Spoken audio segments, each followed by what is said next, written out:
Structure of viruses.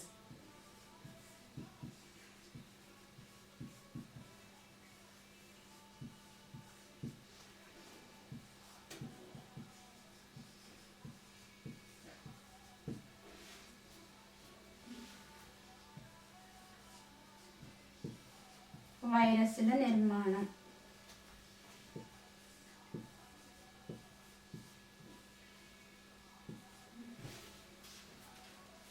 All viruses consist two basic components. First one, core.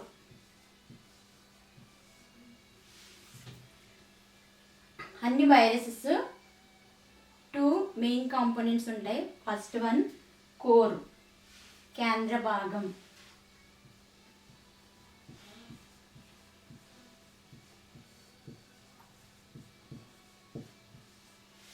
Core of nucleic acid.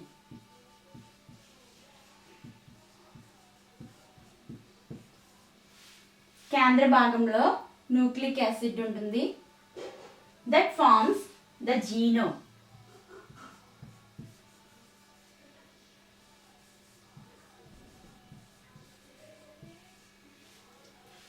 Genome surrounding, జీనోమ్ని surround చేస్తూ చుట్టుకుని coat ఉంటుంది, protein coat. Genome చుట్టుకుని protein coat ఉంటుంది.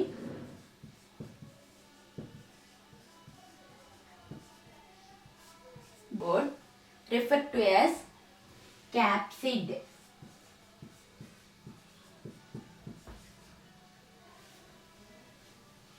Protein కోట్నే capsid అని అంటారన్నమాట. ఓకే, ఇప్పుడు second one, two main components అని చెప్పుకున్నాం కదా, basic components. Second one capsid.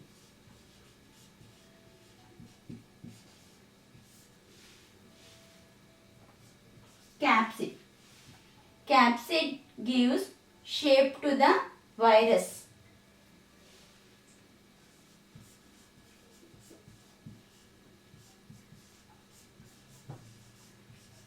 Viruses. Capsid అనేది వైరస్కి ఆకారాన్ని ఇవ్వడానికి ఉపయోగపడుతుంది. అంతేకాకుండా it provides protectively covering for genome. Capsid ఇంకా ఏం చేస్తుంది? ప్రొటెక్ట్ చేస్తుంది, జీనోమ్ని ప్రొటెక్ట్ చేస్తుంది అన్నమాట. Protective for genome.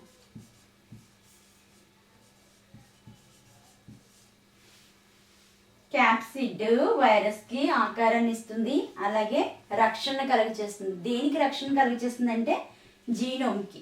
సెంట్రల్ పార్ట్లో ఉండే, కేంద్ర భాగంలో ఉండే న్యూక్లిక్ యాసిడ్కి రక్షణని కలుగజేస్తుంది అనమాట. అంతేకాకుండా capsid composed of protein sub units called క్యాప్సోమియర్స్.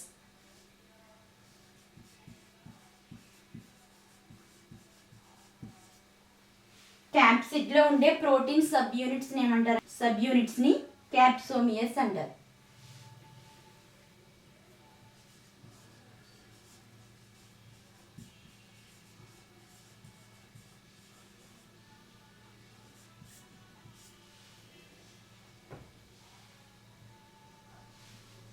క్యాప్సోమియర్స్ number అనేది depending upon type of virus.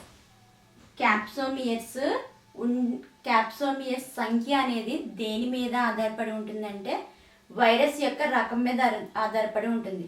అన్ని వైరస్లో ఒకే నెంబర్ ఆఫ్ క్యాప్సోమియర్స్ ఉండవన్నమాట. ఒకే నెంబర్ క్యాప్సోమియర్లు ఉండవు. అంటే టైప్ ఆఫ్ వైరస్ యొక్క రకాన్ని బట్టి క్యాప్సోమియర్ల సంఖ్య అనేది ఉంటుంది.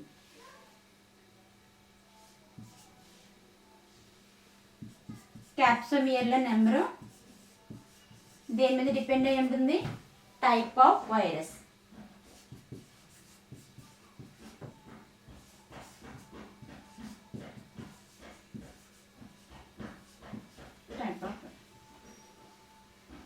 నెక్స్ట్ వైరస్లో nucleic acid in either double standard DNA or single standard DNA. వైరస్లో ఉండే కేంద్రక ఆమ్లాలు అనేవి ఏంటంటే ద్విసర్పిలా ఉంటాయి, లేకపోతే ఏకసర్పిల నిర్మాణాలు. ద్విసర్పిల కేంద్రక ఆమ్లాలు ఉంటాయి, లేకపోతే ఏకసర్పిల కేంద్రక ఆమ్లాలు ఉంటాయి అన్నమాట. అంటే ఎయిదర్ డిఎస్డిఎన్ఏ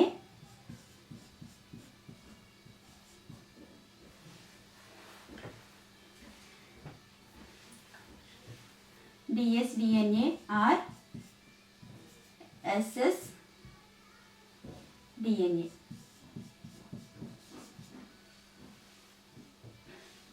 వైరస్లో కేంద్రక ఆమ్లాలు nucleic acids either DSDNA or SSDNA, double standard DNA or single standard DNA.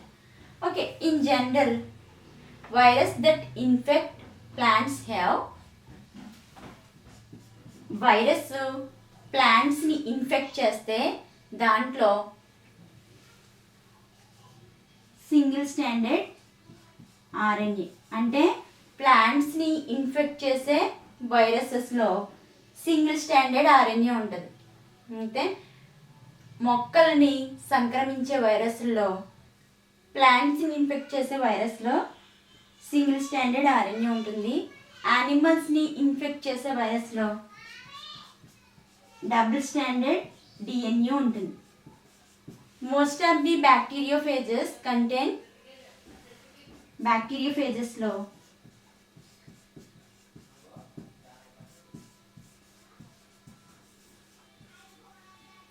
Double standard DNA ఉంటుంది. బ్యాక్టీరియోఫేజెస్లో డబుల్ స్టాండర్డ్ డిఎన్ఏ ఉంటుంది. యానిమల్స్ని ఇన్ఫెక్ట్ చేసే వైరస్లో సింగిల్ స్టాండర్డ్ ఆర్ఎన్ఏ ఉంటుంది. యానిమల్స్ని ఇన్ఫెక్ట్ చేసే వైరస్లో డబుల్ స్టాండర్డ్ డిఎన్ఏ ఉంటుంది. బ్యాక్టీరియోఫేజ్ అంటే తెలుసు కదా, విచ్ వైరస్ ఇన్ఫెక్ట్ బ్యాక్టీరియా. బ్యాక్టీరియాని ఇన్ఫెక్ట్ చేసే వైరస్ని ఏమంటారంటే బ్యాక్టీరియోఫేజెస్ అంటారు. Most of the bacteriophages are contain DSDNA, double standard DNA ఉంటుందన్నమాట. వైరసెస్ అనేవి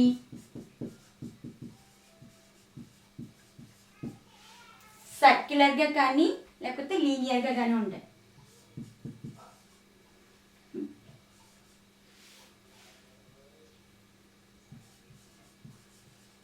circular are linear.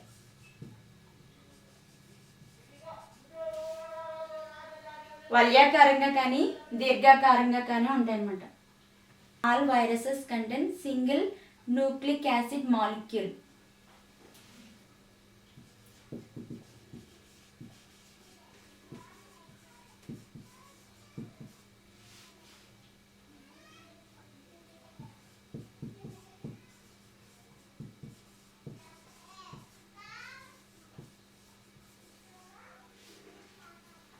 Next, a few viruses contain more than one.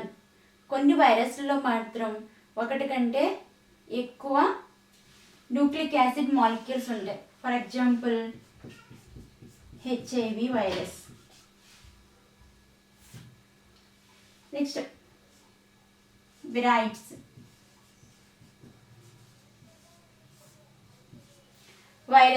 Viruses contain only nucleic acid.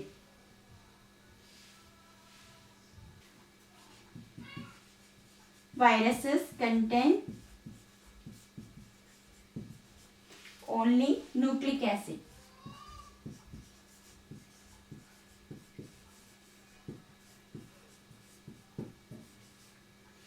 Without proteins.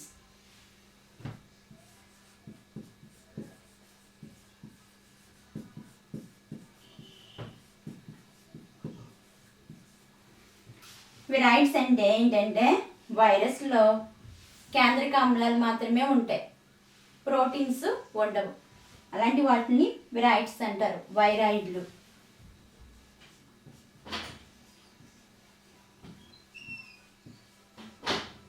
Next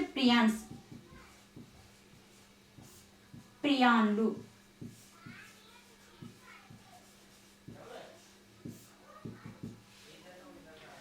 viruses contain proteins.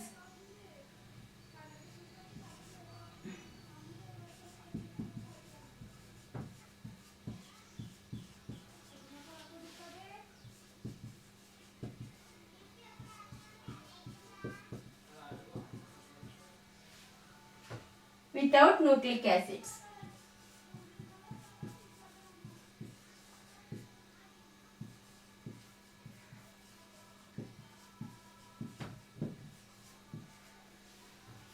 Prions లో proteins only ప్రోటీన్సే ఉంటాయి without nucleic acid. Nucleic కేంద్రక ఆమ్లాలు అనేవి ఉండవు.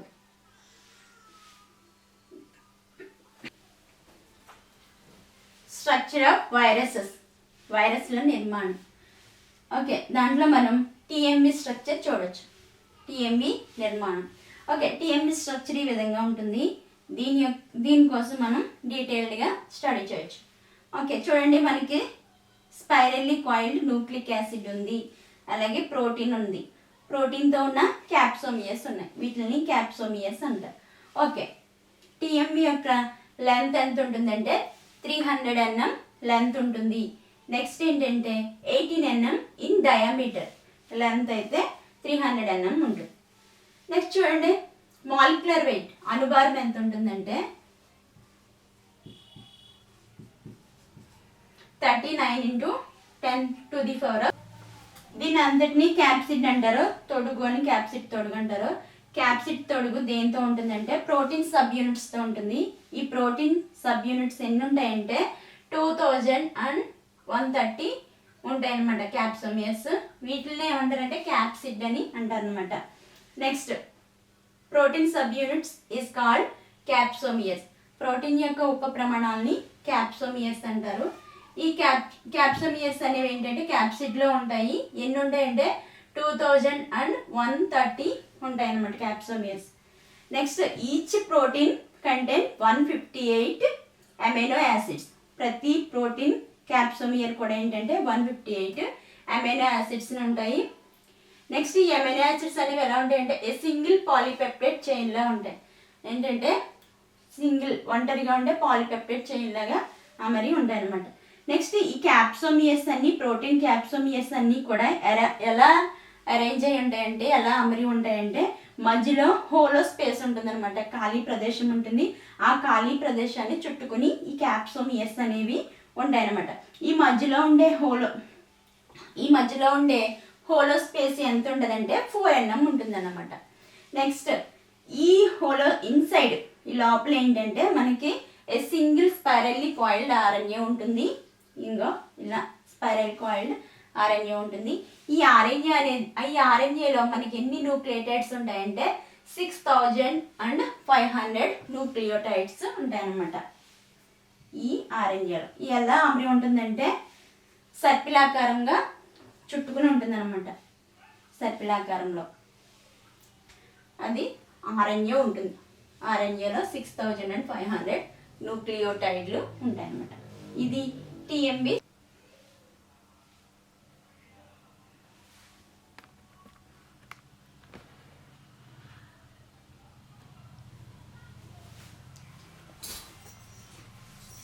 For bacteriophage can be distinguished into head part and tail part.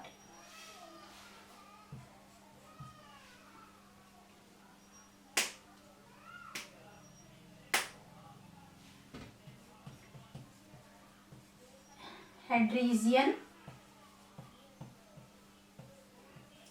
and tail region. T for bacteriophage లో మనకి 2 regions కనిపిస్తాయి, 2 parts, head part, tail part. Okay, head region connect with collar. Head region అలాగే tail region దేంతో connect అయి ఉంటుందంటే by caller. Next, head రీజియన్లో మనకి DNA ఉంటుంది, viral DNA.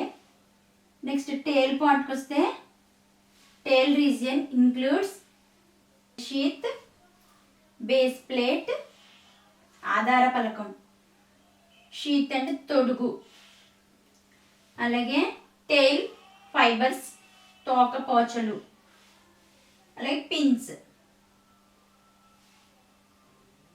Next మరి టెయిల్ షీత్ ఉంది కదా, ఇది ఎందుకు ఉపయోగపడుతుంది అంటే వైరల్ డిఎన్ఏని హోస్ట్ సెల్లో ఇంజెక్ట్ చేయడానికి ఉపయోగపడుతుంది అనమాట. Viral DNA injecting into the host cell. Next tail fibres ఉన్నాయి కదా, ఈ టైల్ ఫైబర్స్ అనేవి ఎందుకు ఉపయోగపడతాయి అంటే హోస్ట్ సెల్ మీద అటాచ్ అవ్వడానికి. అంటే బ్యాక్టీరియోఫేజ్ ఏదైనా ఒక సెల్ని చేయాలనుకుందనుకో, దానికి అటాచ్ అవ్వడానికి, ఆ సెల్కి అటాచ్ అవ్వడానికి ఈ టైల్ ఫైబర్స్ అనేవి, తోకపోచలు అనేవి ఉపయోగపడతాయి అనమాట. కణాన్ని అతుక్కోవడానికి ఉపయోగపడతాయి. ఇది బ్యాక్టీరియోఫేజ్. Next multiplication of బ్యాక్టీరియోఫేజెస్.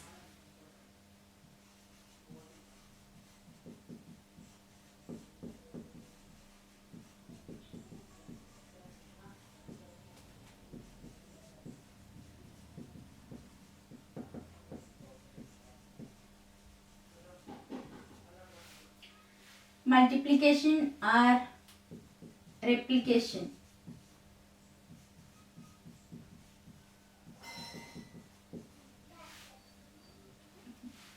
బ్యాక్టీరియోఫేజ్ల వృద్ధి.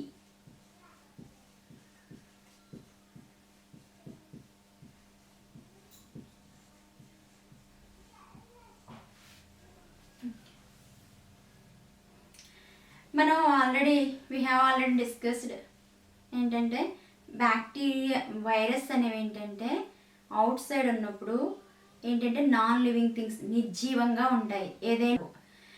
అవి ఏదైనా ఒక సెల్లోకి వెళ్ళిన తర్వాతే అవి అలైవ్ అవ్వగలవు, జీవం కలిగి ఉంటాయన్నమాట. అయితే ఇప్పుడు ఏంటంటే మనకి వైరస్ల యొక్క వృద్ధి, బ్యాక్టీరియోఫేజ్ల యొక్క వృద్ధి ఎలా జరుగుతుందో చూద్దాం. బ్యాక్టీరియోఫేజ్ అంటే ఆల్రెడీ చెప్పాను, ఏదైనా బ్యాక్టీరియాని వైరస్ ఇన్ఫెక్ట్ చేస్తే దాన్ని ఏమంటారంటే బ్యాక్టీరియోఫేజ్ అని అంటారు. ఇక్కడ మనం ఏంటంటే టీ ఈవెన్ బ్యాక్టీరియోఫేజెస్ కోసం నేర్చుకుంటాం. అండ్ ఫస్ట్ మనకి బ్యాక్టీరియా యొక్క, వైరస్ యొక్క డెవలప్మెంట్ జరగాలంటే ఖచ్చితంగా దానికి ఒక బ్యాక్టీరియా సెల్ కావాలి. బ్యాక్టీరియా సెల్ అని ఇంక్లూడ్ ఏ సెల్ అయినా, ఆల్గే, ఫంగే, ఏ సెల్ అయినా అవ్వచ్చు. ఏంటంటే ఇక్కడ బ్యాక్టీరియా సెల్ కోసం మనం చెప్పుకుంటున్నాం.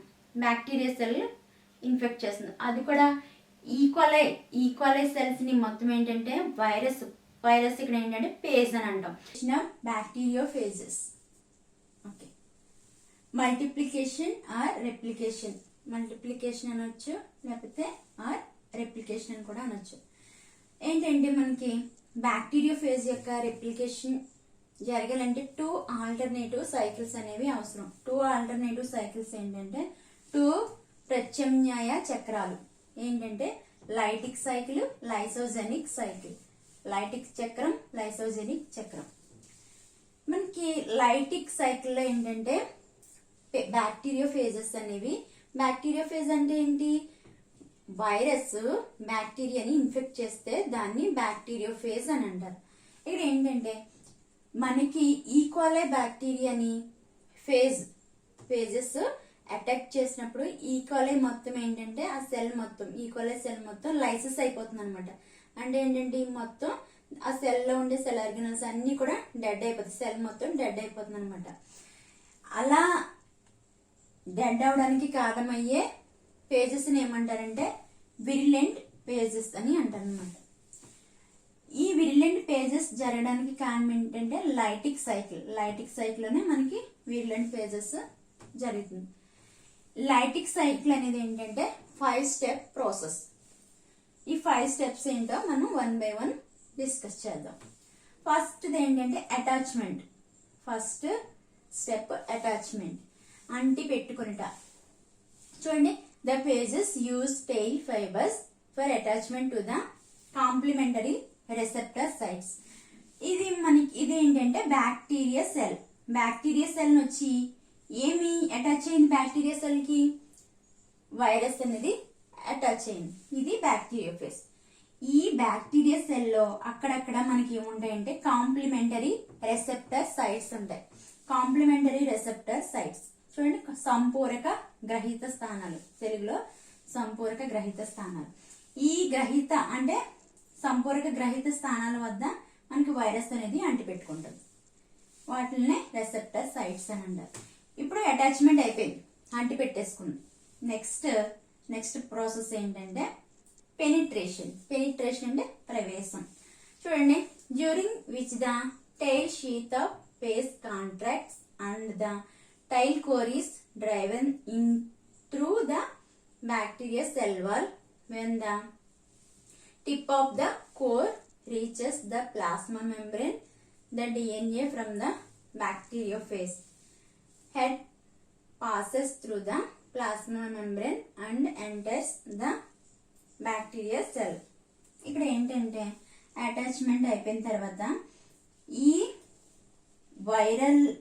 వైరల్ డిఎన్ఏ అనేది సెల్ వాల్ అటాచ్ అయింది కదా. ఇక్కడ సెల్ వాల్ ని ఫేజ్ అటాచ్ అయిన తర్వాత ఇక్కడ మనకి ఏంటంటే లైసోజైమ్ అనే ఎంజైమ్ ఉపయోగపడుతుంది ఈ సైట్ మొత్తం డిజాల్వ్ అవ్వడానికి.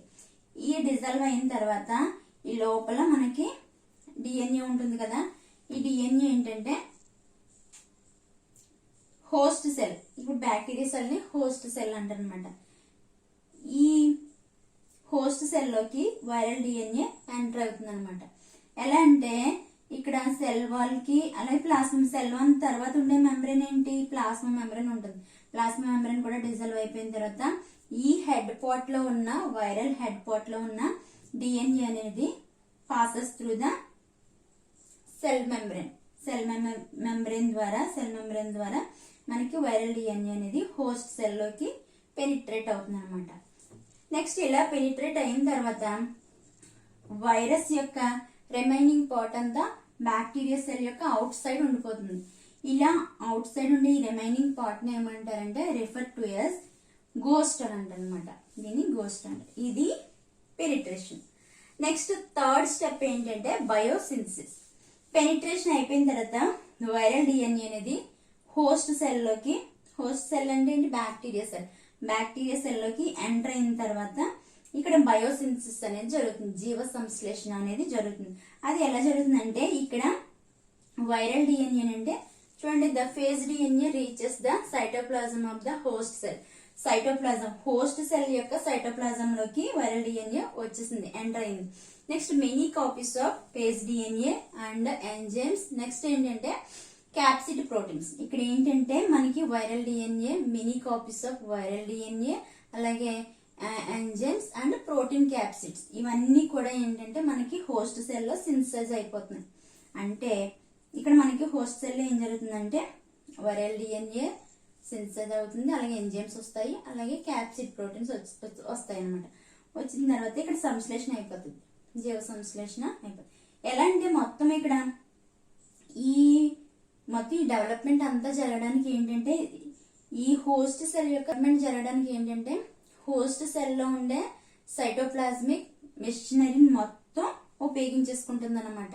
ఇలా జరిగిన ఫ్యూ మినిట్స్ మనకి ఈ సింథసైజ్ అయిన వైరల్ డిఎన్ఏ, అలాగే ఎంజైమ్స్, క్యాప్సిడ్ ప్రోటీన్స్ ఇవి ఏమి కూడా కొన్ని నిమిషాలు కనిపించవు అనమాట.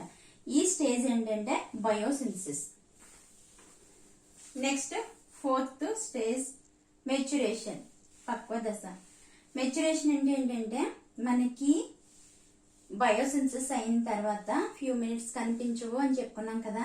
నెక్స్ట్ ఏంటంటే ఆఫ్టర్ ఫ్యూ మినిట్స్ మనకి విరియన్స్ అనేవి కనిపిస్తాయి. విరియన్స్ అంటే వైరస్ పార్టికల్స్ ని విరియన్స్ అంటారనమాట. వైరస్ రేణువులనే విరియన్స్ అని అంటారు. చూడండి, bacteriophage DNA and capsids are assembled into complete virions. మనకి ఇక్కడ కంప్లీట్ విరియన్స్ అనేవి అసెంబ్ల్డ్ అంటే న్యూ వేరియన్స్ అన్ని ప్రొడ్యూస్ అయిన న్యూ వేరియన్స్ అన్ని కూడా ప్రొడ్యూస్ అయినవి మనకి క్లియర్ గా కనిపిస్తాయి అనమాట. విత్ క్యాప్సిడ్, అలాగే ప్రోటీన్స్ తో ఉన్న క్యాప్సిడ్, అలాగే ఎంజైమ్స్, డిఎన్ఏ ఇవన్నీ కూడా మనకు కనిపిస్తాయి. వీటిని ఏమంటారంటే న్యూలీ ప్రొడ్యూస్డ్ వేరియన్స్. ఇలా ప్రొడ్యూస్ అయిన తర్వాత మనకి ఏంటంటే బయటికి రిలీజ్ అవడానికి రెడీగా సెల్ మొత్తం కంప్లీట్ అయి ఉంటాయి అనమాట. ఇవన్నీ కూడా ఎక్కువ సంఖ్యలో many copies of viral pages. Next the appearance of the mature virus with in the cell.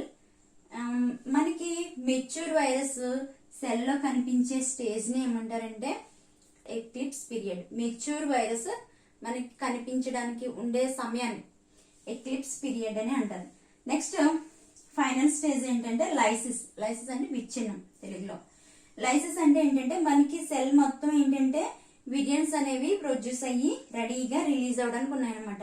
ఇలా రిలీజ్ అవ్వాలంటే మనకి ఏంటంటే ఈ ప్రొడ్యూస్డ్ విరియన్స్ అనేవి అవుట్ సైడ్ కి రావాలి. అవుట్ సైడ్ కి రావాలంటే ఇక్కడ మనకి ఒక ఎంజైమ్ అనేది యూజ్ అవుతుంది. ఆ ఎంజైమ్ ఏంటంటే లైసోజైమ్ అనే ఎంజైమ్. అది వైరల్ ఎంజైమ్. ఈ వైరల్ ఎంజైమ్ వైరస్ ఏం చేస్తుందంటే రిసెప్టర్ సైట్స్ అని చెప్పుకున్నాం కదా, ఈ రిసెప్టర్ సైట్స్ ఏంటంటే వైరల్ ఎంజైమ్ ని రిలీజ్ చేసినప్పుడు అక్కడ ఏంటంటే మనకి బ్యాక్టీరియా సెల్ యొక్క సెల్ మెంబ్రేను అలాగే సెల్ వాల్ కూడా డిజాల్వ్ అయినప్పుడు ఈ విరియన్స్ అనేవి అవుట్ సైడ్ కి రిలీజ్ అవుతాయి అనమాట.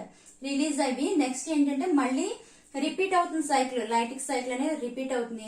దానికి అనువుగా ఏదైనా ఒక సెల్ ని అటాక్ చేసినప్పుడు మరలా లైటిక్ సైకిల్ మనం చెప్పుకున్నాం కదా 5 స్టెప్స్. ఈ 5 స్టెప్స్ కూడా ఆ సెల్ లో మళ్ళీ కంటిన్యూ చేసి మళ్ళీ అలాగే ఏంటంటే న్యూలీ ప్రొడ్యూస్ విరియన్స్ అన్నిటిని అలా ప్రొడ్యూస్ చేసి బయటకు రిలీజ్ చేస్తాయి అనమాట వైరస్లు అనేవి. అందుకే చెప్పుకున్నాం కదా వైరస్ ఏంటంటే ఏదైనా ఒక సెల్ లోకి వెళ్ళినప్పుడే అది లైవ్ అయ్యి ఉంటది. లైవ్ అంటే జీవం కలిగి ఉంటుంది. అవుట్ సైడ్ ఉన్నప్పుడు అది నాన్ లివింగ్ అంటే దానికి జీవం ఉండదన్నమాట. ఇది లైసిస్. ఇక్కడితో మనకి lytic cycle completed. Next lysogenic cycle. Lysogenic cycle ఏంటంటే ఎక్కడ జరుగుతుంది? లాంబ్డా ఫేజెస్ లో జరుగుతుంది. లాంబ్డా ఫేజెస్ లో జరుగుతుంది. చూడండి ఇక్కడ ఫస్ట్ స్టెప్ మనకి బ్యాక్టీరియా ఫేజ్. ఇది వైరల్ డిఎన్ఏ, బ్యాక్టీరియల్ డిఎన్ఏ. ఇక్కడ వైరల్ డిఎన్ఏ అనేది viral DNA enters to the bacteria cell. ఇది బ్యాక్టీరియల్ డిఎన్ఏ.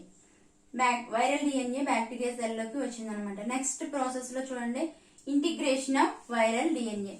వైరల్ డిఎన్ఏ అనేది బ్యాక్టీరియల్ డిఎన్ఏ తో ఇంటిగ్రేషన్ అవుతుంది. రెండు కలిసిపోతాయి అనమాట.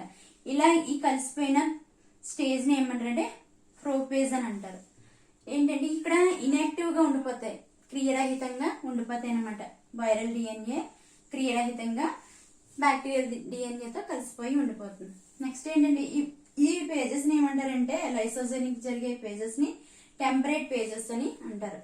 నెక్స్ట్ చూడండి ఇలా ఉండిపోయిన ప్రతిసారి ఏంటంటే వైరల్ డిఎన్ఏ బ్యాక్టీరియల్ డిఎన్ఏతో కలిసిపోయింది కదా, అక్కడ ఇన్యాక్టివ్ గా ఉంది కదా, ఉన్నప్పుడు ఏంటంటే అక్కడ మళ్ళీ బ్యాక్టీరియల్ డిఎన్ఏలో రెప్లికేషన్ జరిగిన ప్రతిసారి కూడా వైరల్ డిఎన్ఏ కూడా రెప్లికేట్ అయిపోతుంది అనమాట. అలా ఏంటంటే ఇక్కడ అలా కాన్స్టెంట్ గా ఉంటుంది. కొన్నిసార్లు ఏంటంటే యూవీ రేస్ దీనికి ఎక్స్పోజ్ అయినాయి అనుకో, బ్యాక్టీరియా సెల్ కి యూవీ రేస్ ఎక్స్పోజ్ అయినప్పుడు కానీ లేకపోతే ఏదైనా కెమికల్ కూడా దీనికి అంటుకున్నప్పుడు కానీ ఏదైనా జరిగినప్పుడు ఏంటంటే మనకి వైరల్ డిఎన్ఏ బ్యాక్టీరియల్ డిఎన్ఏ మధ్య సపరేషన్ జరుగుతుంది అనమాట. రెండు కూడా సపరేట్ అయిపోతాయి దేనికి. చూడండి ఇక్కడ ఇది బ్యాక్టీరియల్ డిఎన్ఏ, ఇది వైరల్ డిఎన్ఏ, దేనికి దానికి విడిపోయి ఫైనల్ స్టేజ్ మనకి మరలా ఏంటంటే లైటిక్ సైకిల్ అనేది ప్రారంభమైపోతుంది అనమాట. ఇక్కడ లైటిక్ సైకిల్ లో ఏ విధంగా జరిగిందో ఆ విధంగానే ఇక్కడ ఏంటంటే విరియన్స్ అనేవి న్యూలీ ప్రొడ్యూస్డ్ విరియన్స్ అనేవి అవుట్ సైడ్ కి రిలీజ్ అయిపోతాయి. ఆల్రెడీ లైటిక్ సైకిల్ ఇక్కడ ఎలా చదివారో ఇక్కడ కూడా లైటిక్ సైకిల్ అలా జరుగుతుంది అనమాట. కాకపోతే మనకి లైసోజెనిక్ సెల్ లో ఏంటంటే హోస్ట్ సెల్ అనేది చనిపోదు, అంటే అది హోస్ట్ సెల్ అనేది డిస్ట్రాయ్ అవ్వదు, అది అలైవ్ గానే ఉంటుంది, సజీవంగానే ఉంటుంది. మనకి లైటిక్ సైకిల్ కి వచ్చినప్పుడు ఏంటంటే అక్కడ హోస్ట్ సెల్ డిస్ట్రాయ్ అయిపోతుంది అనమాట. అది డిస్ట్రాయ్ అయిపోవడం చనిపోవడం కూడా జరుగుతుంది. ఇక్కడ అలాగా హోస్ట్ సెల్ అనేది డిస్ట్రాయ్ అవ్వదు, సెల్ చనిపోదు.